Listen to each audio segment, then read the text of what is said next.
اعوذ باللہ من الشیطان الرجیم بسم اللہ الرحمن الرحیم۔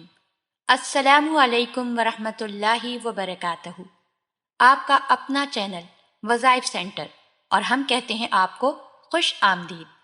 اللہ پاک آپ پر اپنی عنایت کا دروازہ کھلا رکھے اور ایمان کی دولت میں اضافہ کرے، عمل صالح کی توفیق کے لیے صحت اور تندرستی عطا فرمائے اور نیک حاجات اور جائز ضروریات کو پورا فرمائے، آمین ثم آمین۔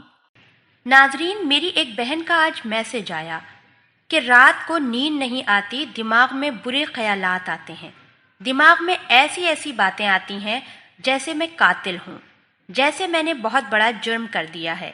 مجھے اتنے غلط خیالات آتے ہیں کہ جی چاہتا ہے کہ اپنے دماغ پر پتھر مارنا شروع کر دوں، اور کبھی کبھی میں اپنے بالوں کو بھی نوچنے لگتی ہوں، اور کبھی کبھی یوں لگتا ہے جیسے میں کافر ہو چکی ہوں، اور ایسے خیالات بھی آتے ہیں جن کا بیان کرنا بھی مناسب نہیں۔ میری بہن کہتی ہیں کہ آپ مجھے اس کا حل بتائیں کہ یہ خیالات کیوں آتے ہیں اور ان خیالات کو میں کیسے دور کر سکتی ہوں۔ تو دیکھیں، سب سے پہلے تو میں یہ بتاتی چلوں کہ برے خیالات انسان کو آتے کیوں ہیں، اس کی وجہ کیا ہوتی ہے، اور سیکنڈ، اگر برے خیالات آئیں تو ہم اسے کیسے دور کر سکتے ہیں۔ دیکھیں، مسئلہ یہ ہے کہ برے خیالات اور وسوسے اس وقت آتے ہیں جب انسان خود کو تنہا کر لیتا ہے، وہ اچھی باتیں نہیں سنتا، اچھے لوگوں کی صحبت اختیار نہیں کرتا، اور تنہا بیٹھ کر سوچتا رہتا ہے۔ ہمارے یہاں المیہ یہ ہے کہ ہمارے گھروں میں دین کی بات کرنا تو آج کل ایسے لگتا ہے جیسے کوئی جرم ہے۔ قبر کی بات کرنا، موت کی بات کرنا، موت کو یاد کرنا، آخرت کے بارے میں بات کرنا، دین کا معاملہ ذکر کرنا، 24 گھنٹے جو ہمارے گھروں میں گفتگو ہوتی ہے اس میں حساب کتاب کر کے آپ خود دیکھ لیجئے، فضول باتیں ہوں گی یا گناہ کی باتیں ہوں گی، رشتہ داروں کی چغلیاں ہوں گی، پڑوسیوں کی غیبتیں ہوں گی، کپڑوں کی باتیں ہوں گی، صحت کی باتیں ہوں گی، ماحول پر تبصرہ، سیاست پر تبصرہ۔ دین نہیں ہے ان سب کے درمیان۔ اب جب دین ہے ہی نہیں، اور جب ایسے شخص پر جب انسان حملہ کرتا ہے تو اس کے ذہن میں وہ مواد موجود نہیں ہوتا، وہ دلائل موجود ہی نہیں ہوتے جو شیطانی وسوسوں کو دور کرنے میں انسان کے ساتھ تعاون کرتے ہیں۔ فضول قسم کے خیالات اگر آ جائیں تو وہ کیسے دور ہوں گے؟ لہٰذا پھر اس کے ذہن میں پھر اسی طرح کی باتیں آتی رہیں گی، جیسا کہ میری بہن نے بتایا۔ اب ہونا یہ چاہیے کہ ہم اپنے بچوں کو شروع سے ہی نعتیں وغیرہ سنائیں، انہیں اللہ پاک کی حمد سنائیں، اچھے بیانات سنائیں، اچھی صحبت میں اچھے لوگوں کے درمیان انہیں رکھیں، تاکہ پاکیزہ چیزیں بچوں کے ذہن میں آتی رہیں اور شیطانی وسوسوں کو دماغ میں داخل ہونے کی گنجائش ہی نہیں رکھیں۔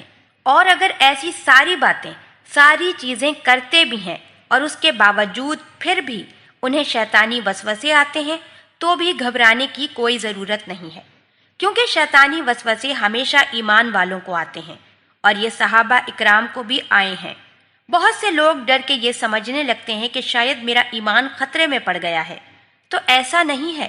صحیح مسلم کی روایت ہے کہ آپ صلی اللہ علیہ وآلہ وسلم کے پاس صحابی آتے ہیں اور کہتے ہیں کہ اے اللہ کے رسول، میرے دل میں کچھ ایسے خیالات آتے ہیں کہ ہم میں سے کوئی انہیں بیان نہیں کر سکتا، اور کبھی کبھی ایسے خیالات آتے ہیں جنہیں ایکسپلین کرنا ناممکن ہوتا ہے۔ تب نبی کریم صلی اللہ علیہ وآلہ وسلم نے فرمایا، کیا واقعی اسی طرح ہوتا ہے کہ برے خیالات آتے ہیں؟ اور انہوں نے کہا، ہاں، کیا تم اسے اپنے دل میں برا بھی سمجھتے ہو کہ یہ اچھے نہیں ہیں؟ کہا، ہاں جی، میں بالکل ایسے ہی برا سمجھتا ہوں۔ کہا، یہ تو واضح ایمان کی دلیل ہے تمہارے پاس۔ اگر نماز میں خیالات اور وسوسے آنا چھوڑ دیں، یہ ایمان کی دلیل ہے۔ ایسا بالکل بھی نہ کریں، آپ اپنی عبادات میں خود کو مشغول رکھیں۔ گندے گندے وسوسے اور ایسے خیالات آتے ہیں جن کو ہم بیان بھی نہیں کر سکتے۔ آپ صلی اللہ علیہ وآلہ وسلم نے پھر فرمایا، کہا، ایسے ہی ہے، یہ تو واضح ایمان کی دلیل ہے۔ شیطان آتا ہے اور شیطان ایمان والوں کے پاس آتا ہے، تو جن لوگوں کو وسوسے آتے ہیں ان کے لیے شیطان سے پناہ مانگیں۔ اور ساتھ ہی ایک چھوٹا سا عمل بھی آپ لوگوں کو بتاتی چلوں۔ اب جو وظیفہ میں آپ لوگوں سے شیئر کرنے لگی ہوں وہ اسی مقصد کے لیے ہے۔